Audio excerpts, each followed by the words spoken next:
नमस्कार दोस्तों। मार्च 1940 की वह सुबह। लाहौर की हवा में ठंड थी, लेकिन सियासत का ताप तेज हो चुका था। वार्षिक सत्र चल रहा था। हजारों की भीड़ के सामने खड़े थे मोहम्मद अली जिन्ना। जिन्ना ने साफ शब्दों में कहा, एक संयुक्त हिंदू बाहुल्य भारत में मुसलमान हमेशा राजनीतिक और सांस्कृतिक असुरक्षा के साये में जिएंगे। उनका तर्क था, अगर मुसलमानों को अपनी पहचान, अपने अधिकार और अपनी राजनीतिक सुरक्षा चाहिए तो उन्हें मुस्लिम बाहुल्य क्षेत्र में स्वायत्तता प्राप्त करनी होगी। 23 मार्च 1940 को एक प्रस्ताव पारित हुआ। इतिहास जिसे लाहौर रेजोल्यूशन के नाम से जानता है। अगले ही दिन 24 मार्च 1940 को इस प्रस्ताव को औपचारिक रूप से स्वीकार कर लिया गया, लेकिन इसमें एक अलग भविष्य की रूपरेखा साफ दिखाई दे रही थी। उत्तर, पश्चिम और पूर्व के मुस्लिम बाहुल्य क्षेत्रों के लिए एक अलग और स्वायत्त राज्यों का सपना। यहीं से एक विचार ने जन्म लिया, एक ऐसा विचार जो आने वाले वर्षों में नक्शों को बदल देने वाला था, लाखों जिंदगियों को प्रभावित करने वाला था और इतिहास की धारा को हमेशा के लिए मोड़ने वाला था। 7 साल बीते। 1947 का अगस्त आया। आजादी का महीना था, लेकिन सुकून नहीं था। 15 अगस्त 1947 को भारत आजाद हुआ। ब्रिटिश राज के आखिरी दिनों में एक नाम इतिहास में दर्ज हुआ, साइरिल रेडक्लिफ। उन्हें सिर्फ कुछ हफ्तों में ही एक पूरे उपमहाद्वीप की सीमाएं तय करनी थी। उनकी कलम चली और बंगाल 2 हिस्सों में बट गया। पश्चिम बंगाल भारत के साथ आया और पूर्वी बंगाल नए बने पाकिस्तान के साथ। लेकिन एक सवाल आज भी उठता है, पूर्वी बंगाल ने पाकिस्तान को ही क्यों चुना? क्यों वो भारत की तरफ नहीं लौटा? इसका जवाब सिर्फ राजनीति नहीं, बल्कि डर में छुपा था। पूर्वी बंगाल के मुसलमानों को डर था कि अगर वे भारत में रहे तो हिंदू बाहुल्य पश्चिम बंगाल के दबदबे में उनकी आवाज, उनकी पहचान दबा दी जाएगी। उधर मुस्लिम लीग ने एक वादा किया कि एक ऐसा मुस्लिम राष्ट्र होगा जहां मुसलमान बहुमत में होंगे और खुद को सुरक्षित महसूस करेंगे। 6 जुलाई 1947 को सिलहट रेफरेंडम हुआ। जनता ने पाकिस्तान के साथ जाने के पक्ष में वोट दिया। दिलचस्प बात ये थी कि 20 जून 1947 को पूर्वी बंगाल की विधानसभा में 106 विधायकों ने विभाजन के खिलाफ वोट दिया। सिर्फ 35 इसके पक्ष में थे। लेकिन राजनीति तर्क से नहीं, भावनाओं से चल रही थी। धार्मिक एकता का सपना व्यवहारिक आशंकाओं पे भारी पड़ गया और अंततः पूर्वी बंगाल ने पाकिस्तान को अपनाने का फैसला लिया। फैसले तो हो गए, लेकिन उसकी कीमत इंसानों ने चुकाई।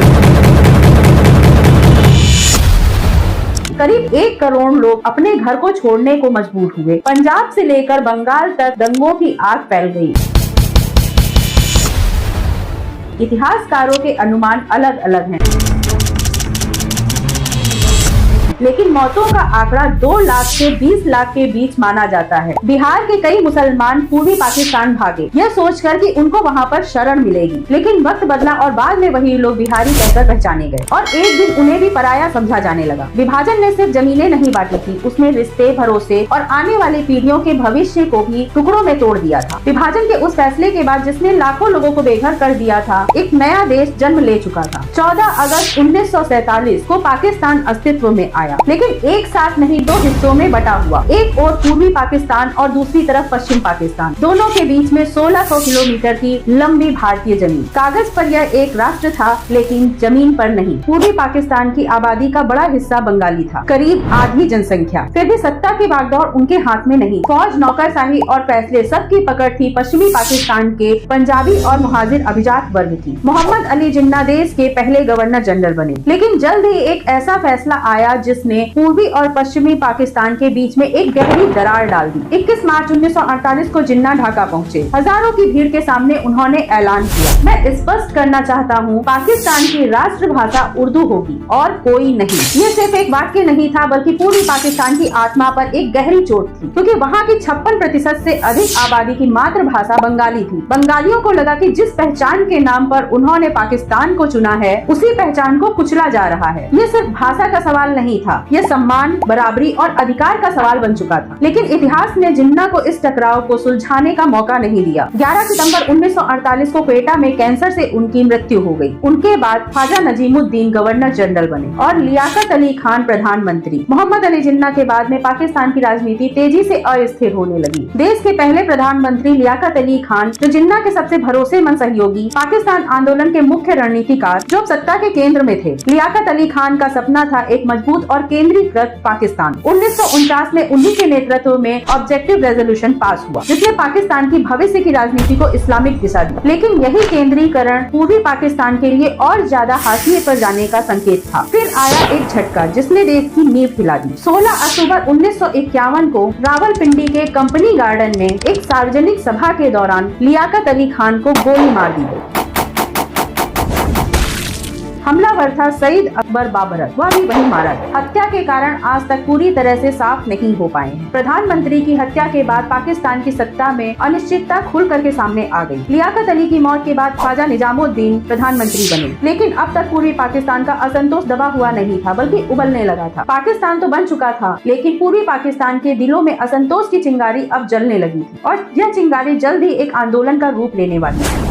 21 फरवरी 1952 ढाका की सड़कों पर छात्र उतर आए। मांग थी बांग्ला को राज्य भाषा का दर्जा दो। ढाका यूनिवर्सिटी के छात्र शांतिपूर्वक प्रदर्शन कर रहे थे, लेकिन सरकार ने इसे चुनौती मानी। पुलिस और सेना ने गोलियां चलाईं। उस दिन कुछ युवा जिंदगियां हमेशा के लिए थम गईं। इतिहास में दर्ज नाम अब्दुल सलाम, रफीकुद्दीन अहमद और अन्य छात्र। ये सिर्फ मौतें नहीं थी, ये पूर्वी पाकिस्तान की पहचान पर लगी एक मुहर थी। इसी खून ने बांग्ला अस्मिता को अमर बना दिया, और अंततः ये आग 1954 में बांग्ला को आधिकारिक भाषा का दर्जा दिला गई। लेकिन सवाल यही खत्म नहीं हुआ। भाषा तो मान ली गई, लेकिन क्या बराबरी मिली थी? जवाब था नहीं। पाकिस्तान के कुल राजस्व का करीब 62% पूर्वी पाकिस्तान से आता था, लेकिन विकास और रक्षा खर्च का लगभग 75% पश्चिम पाकिस्तान पर होता था। प्रति व्यक्ति आय में करीब 60% से ज्यादा का अंतर था। सेना की ताकत पश्चिम में पूर्व से करीब 25 गुना अधिक थी। पूर्वी पाकिस्तान को साफ दिखने लगा था कि समस्या केवल भाषा की नहीं, बल्कि संरचनात्मक अन्याय की थी। यहीं से एक आंदोलन सिर्फ सांस्कृतिक नहीं बल्कि राजनीतिक बन गया था, और यही आंदोलन पाकिस्तान की एकता को आने वाले वर्षों में सीधी चुनौती देने वाला था। भाषा और आर्थिक भेदभाव के बाद पूर्वी पाकिस्तान की बेचैनी अब खुलकर राजनीति में दिखाई देने लगी थी, लेकिन सत्ता को ये आवाज सुनाई देने के बजाय एक खतरे की तरह लग रही थी। 17 अप्रैल 1953 पाकिस्तान के गवर्नर जनरल गुलाम मोहम्मद ने एक ऐसा कदम उठाया जिसे आज पाकिस्तान का पहला संवैधानिक तख्ता पलट माना जाता है। उन्होंने प्रधानमंत्री ख्वाजा निजामुद्दीन को बर्खास्त कर दिया। कारण बताया गया सरकार चलाने की अक्षमता। असल में यह संकेत था कि लोकतंत्र अब फैसलों का केंद्र नहीं रहा। उसके बावजूद पूर्वी पाकिस्तान ने लोकतांत्रिक रास्ता चुना। 8 से 12 मार्च 1954 पूर्वी पाकिस्तान में विधानसभा चुनाव हुए। नतीजे ऐतिहासिक थे। यूनाइटेड फ्रंट, जिसमें आवामी लीग और अन्य बंगाली दल शामिल थे, ने 309 में से 223 सीटें जीत ली। ये साफ जनादेश था, पूर्वी पाकिस्तान अपनी आवाज खुद चुनना चाहता है। लेकिन यह जीत टिक नहीं सकी। कुछ ही महीनों के बाद केंद्र सरकार ने विधानसभा को भंग कर दिया। चुनी हुई सरकार हटा दी गई। जनता को एक बार फिर ये संदेश मिला कि उन्हें वोट डालने का अधिकार है, लेकिन सत्ता पाने का नहीं। 1955 में एक और प्रतीकात्मक फैसला लिया गया। पूर्वी बंगाल का नाम बदलकर उसे औपचारिक रूप से पूर्वी पाकिस्तान कर दिया गया। ये सिर्फ नाम परिवर्तन नहीं था, ये बंगाली पहचान को धीरे धीरे दस्तावेजों से मिटाने की कोशिश थी। हालांकि दबाव बढ़ता गया और अंततः 1956 में पाकिस्तान को बांग्ला को अपनी राज्य भाषा में शामिल करना पड़ा। ये एक जीत थी, लेकिन अधूरी। फिर आया 1965 का भारत पाकिस्तान का युद्ध।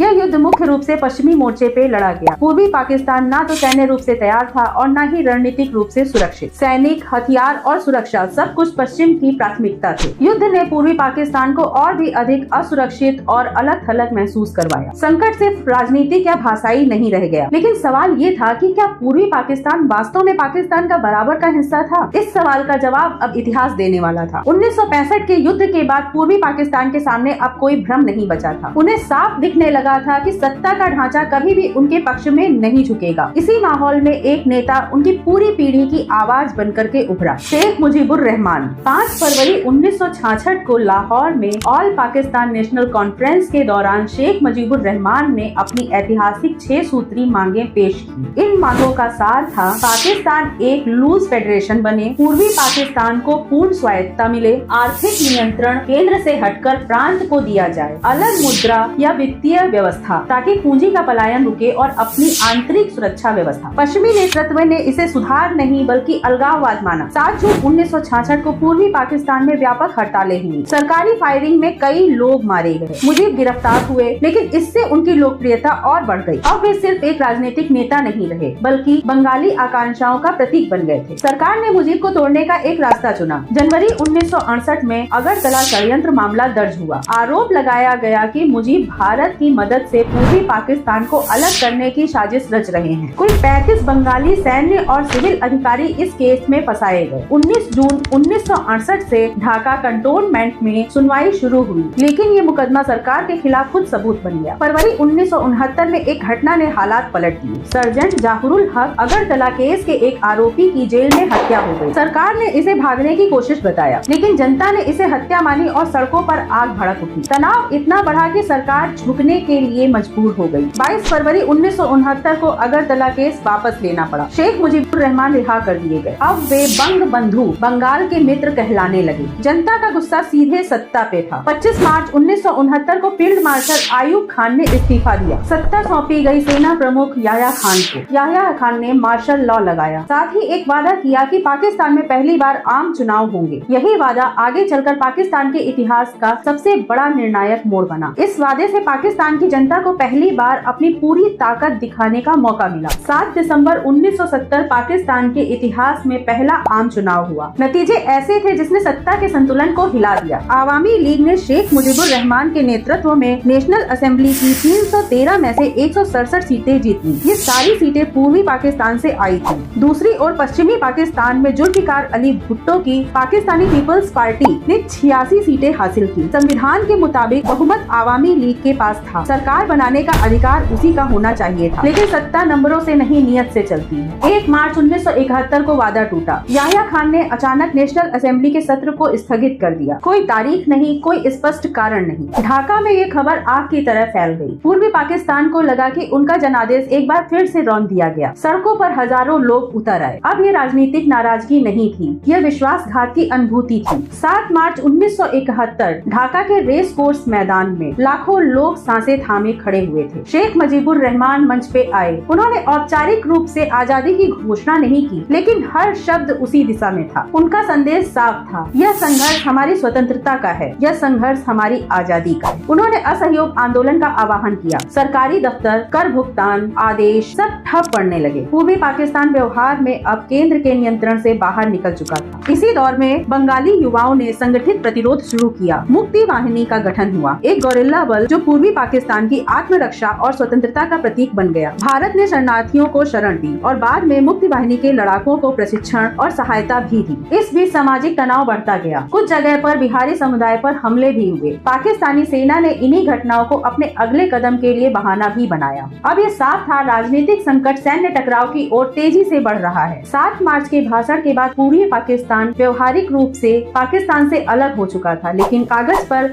आज भी वह पाकिस्तान का ही एक हिस्सा था और इसी भ्रम को तोड़ने के लिए तैयार हो रही थी एक काली रात। 25 मार्च 1971 को ढाका के लोग सो रहे थे, लेकिन उनका डर जग रहा था। पाकिस्तान सेना ने ऑपरेशन सर्च लाइट शुरू किया।